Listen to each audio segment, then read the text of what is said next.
व्रत करने का मतलब यह नहीं है कि तुमने उपास करा, कुछ खाया पीना छोड़ दिया, कुछ खाना पीना छोड़ दिया तो भगवान तुमसे प्रसन्न हो जाएगा। शिव महापुराण की कथा कहती है, शंकर भगवान की कथा कहती है, यहाँ शिव पुराण कहती है कि आपका एक व्रत, कुछ भी अपनी जिंदगी में एक संकल्प, एक नियम ले लो, शिव पूरा कर देगा। व्रती हो गया। एक ब्राह्मण रहता था, बड़ा व्रती था, महाव्रती।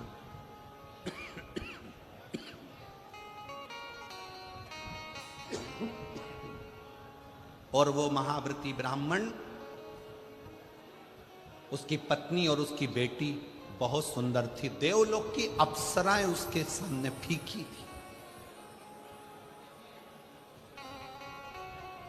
ब्राह्मण को ना पत्नी गिनती थी, ना बेटी गिनती थी। ना पत्नी गिनती, ना बेटी गिनती। खूब अपशब्द कहते, पत्नी ताना दे देती, आड़ा टेढ़ा बोल देती, अपशब्द कह देती। शिव महापुराण की कथा कहती है, तुम्हारे बच्चे घर में जन्म ले लेना, बच्चों का जन्म आपके घर में हो गया ना, तो पति से निवेदन है, पत्नी को गाली देकर बात ना करे, और पत्नी से निवेदन है, पति को अपशब्द कहकर बात ना करे, नहीं तो आपका बुढ़ापा बिगड़ेगा जरूर। बुढ़ापा जरूर बिगड़ेगा। कारण क्या है? आप अपनी पत्नी का आदर नहीं करोगे तो बुढ़ापे में आपके बच्चे भी आपकी पत्नी का आदर नहीं करेंगे। आप अपने पति का आदर नहीं करोगे तो बुढ़ापे में आपके बच्चे आपके पति का आदर नहीं करेंगे, और तुम दोनों का बुढ़ापा धीरे धीरे धीरे धीरे बेकार हो जाएगा। बेकार। सम्मान करो। अपने बच्चों के सामने कभी मत कहो कि तेरी माँ में अक्ल नहीं है। भले वो पढ़े लिखी नहीं है, भले उसने बीए एमबीए नहीं करा, भले उसने सीए नहीं बनी, भले वो डॉक्टर नहीं, इंजीनियर नहीं, पर अपने बच्चों के सामने ये बात रखो, तेरी माँ के बराबर कोई विद्वान नहीं है, तुझे विद्वान वो बना कर रखेगी, ये निश्चित। कई माता पिता अपने बच्चों के सामने अपने को ऊंचा दिखाने के चक्कर में अपने पिता को अपशब्द कर, तेरे बाप में तो अकल नहीं है, रत्ती भर की अकल नहीं है, बच्चों के लिए कमाते बन नहीं रहा, यहां वहां घूमता रहता है, तेरा बाप तो पगला है। इस तरह के शब्द जब हम अपने बच्चों के सामने कहते हैं तो बच्चों की दृष्टि में पिता का मान घटते जाता है। कई पिता अपनी पत्नी के लिए कह देते हैं, तेरी माँ में अक्ल नहीं है, गंवार है, इसका पूरा खानदान बेकार है, पढ़े लिखे तो है नहीं, पूरे ढोर हैं, अकल नहीं है। हम अपने बच्चों के सामने जब पत्नी को इस तरह का शब्द कहते हैं, बच्चों की दृष्टि में वो माँ का सम्मान घटते जाता है। सिंहपुर प्रदेश के महाव्रती ब्राह्मण की पत्नी ने अपनी लड़की के सामने अपने पति का अपमान करना प्रारंभ करा, तो लड़की जैसे जैसे बड़ी होती चली गई वो पिता का अपमान करना सीख गई। पत्नी भी सुंदर थी, बेटी भी सुंदर थी।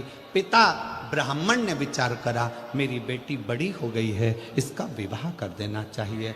बहुत अपशब्द कहती है, कम से कम माँ के चक्कर में ना रहकर विवाह होकर जाएगा तो ससुराल में थोड़ा सा आदर कर लेगी, थोड़ी संवर जाएगी। बेटी के लिए वर देखा, लड़का मिल गया, शादी कर दी। शादी करने के बाद मां से जो सीख कर गई थी, समझ गए क्या तुम लोग, रतनगढ़ वालों, समझ गए? जो मां से सीख कर गई थी, मां अपने पति का आदर नहीं करती थी, तो ये विवाह करने के बाद अपने पति का आदर नहीं करती है। सीख कर गई।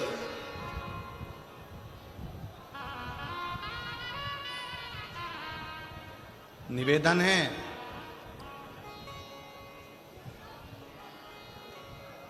पहले के जमाने में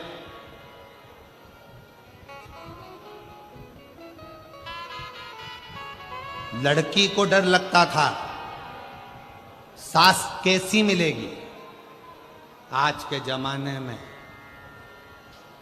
सास की रातों की नींद उड़ जाती है, जगदम्बा कैसी आएगी।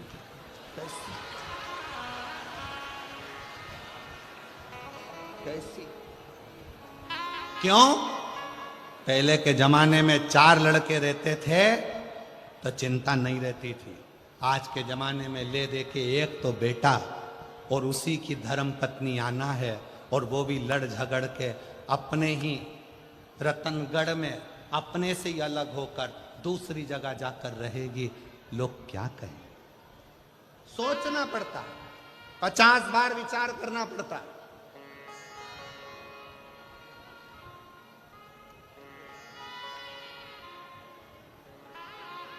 आप सबसे निवेदन है, भगवान से अगर आप बेटा मांग रही हो ना, तो भगवान से एक बात और कहना, भोलेनाथ बेटा देना, पर इसके जन्म के समय पर तुम एक लड़की का और जन्म करोगे, इसके लिए जो लिखी होगी भाग्य में। तो बेटा जब मांगो तो भगवान से कहना, इसकी जो पत्नी मिले ना, ऐसी मिले जो मेरी सेवा करती रहे, इतनी कृपा और कर देना। बस करुणा, इतनी दया और।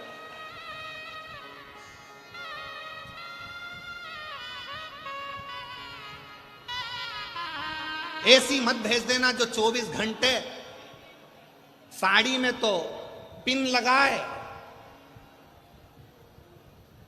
ब्यूटी पार्लर से आए और दिमाग हमारा खाए। ऐसी मत भेज दे, ऐसी नहीं चाहिए। प्रेम परोसने वाली। बेटी ने अपनी मां से सीखा था, क्योंकि मां पंडित को गिनती नहीं थी, ब्राह्मण को, जो व्रती ब्राह्मण था उस पर शब्द कहती थी, ताना देती थी, गाली देती थी, आड़ा टेढ़ा करती थी, दिन रात कोसती थी, दिन रात कोसती थी। कोई दूसरा आता, ब्राह्मण की पत्नी का आदर करता, सम्मान करता, तो ब्राह्मण की पत्नी उसको खूब सम्मान देती थी। उसके लिए अंदर जाके शरबत बना कर लाती, सुंदर सुंदर भोजन बना कर लाती, उसको खिलाती। पति बैठा रहता, उसको कुछ ना देती। यही कि यही लड़की ने सीख लिया, और लड़की का विवाह हुआ, ससुराल गई। ससुराल में जाने के बाद वहां पर जो माँ से सीख कर गई थी वैसा की वैसा ही क्रम करा। परिवार के बाकी के लोग आते तो उनसे हंस बोल कर बात करती, पति का अपमान करती, अपशब्द कहती। पति ने अपने परिवार वालों को बुलाकर कहा कि इसको इसके मायके भेज दो, और ये वहां जाकर थोड़ा सीख कर आए। अब कौन समझाए कि जो सीख के आई है वही तो कर।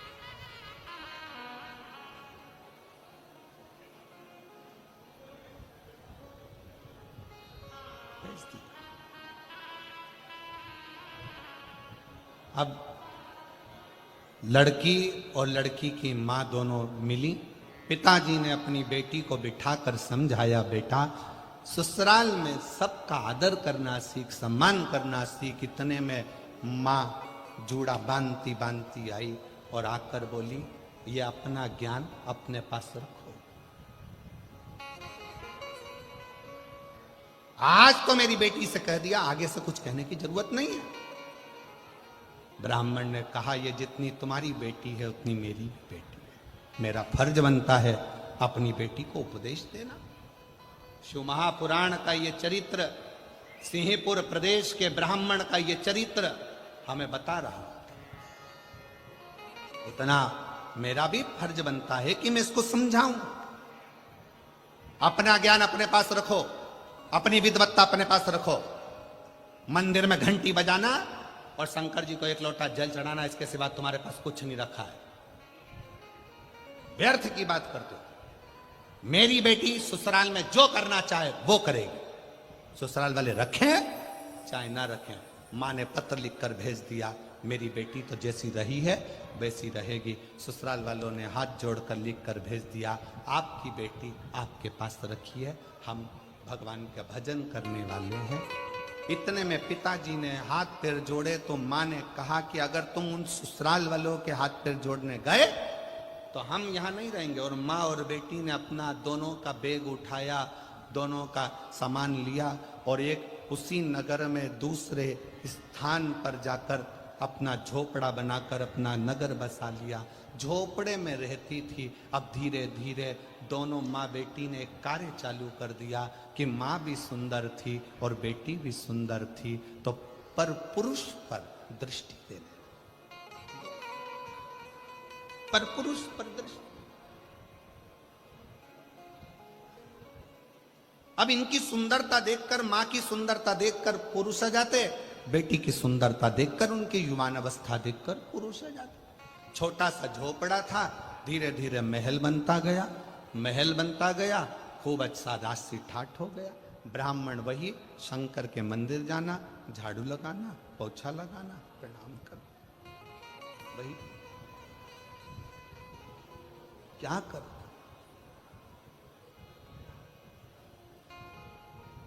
और मत बुरे कर्म कर बंदे, वरना पछताएगा। भगवान की आंखों से तू बच नहीं पाएगा, तू बच नहीं पाएगा। अरे ओ अज्ञानी मत कर नादानी, अरे ओ अज्ञानी मत कर नादानी।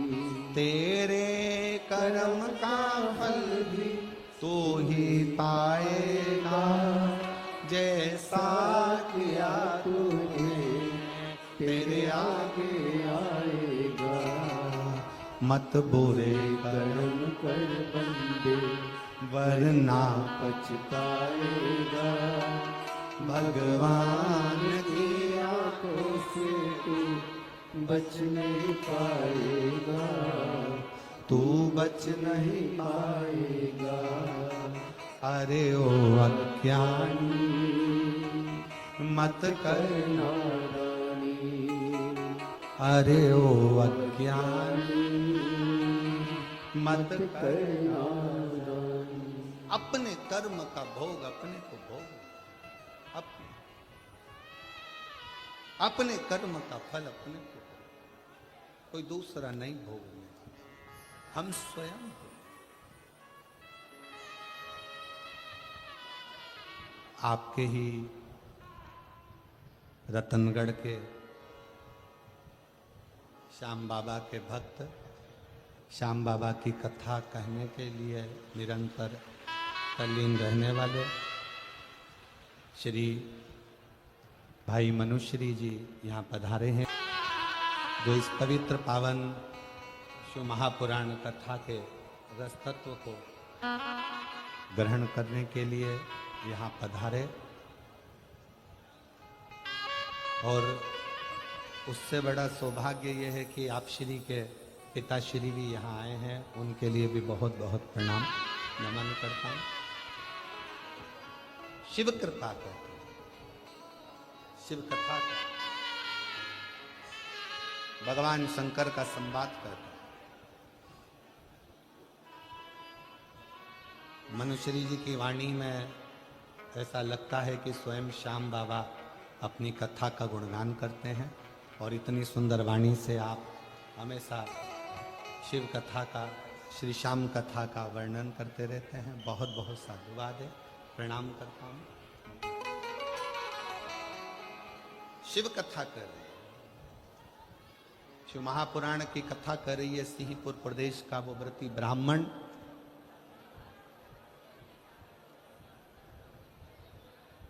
पत्नी और बेटी ने, दोनों ने गलत कृत्य प्रारंभ कर दिया, गलत कृत्य।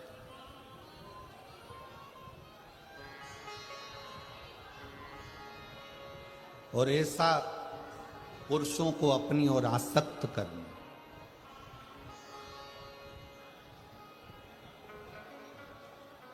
पुरुषों को अपनी ओर लेकर आना, ये उनका एक क्रम बन गया। क्यों दी परमात्मा ने सुंदरता, किस लिए? सुंदरता क्यों दी गई, किस लिए प्रदान करी गई?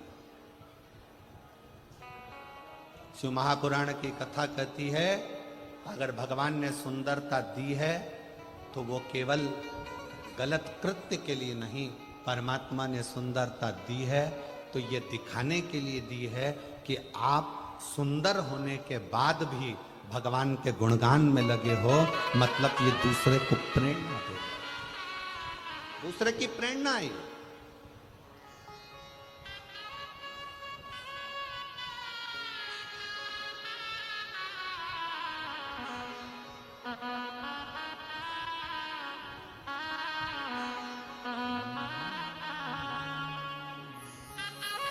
शिव की शरण में आ जा,